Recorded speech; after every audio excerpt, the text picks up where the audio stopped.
Hello. Siguro, ngayon na lang ako ulit nakapag-record ng boses ko.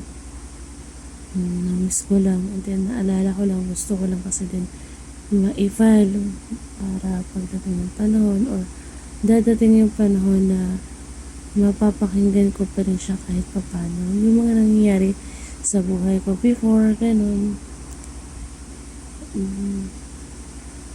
Hopefully, magtuloy-tuloy na rin tong pag-move on ko para sa kanya. Today is April 25.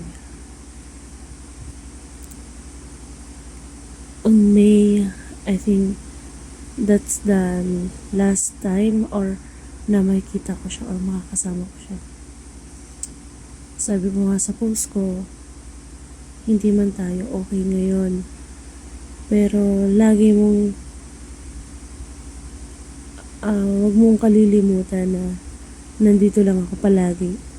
Sabi ko nga din dun sa post na yon na may background ng eto tayo hanggang sa huli palagi.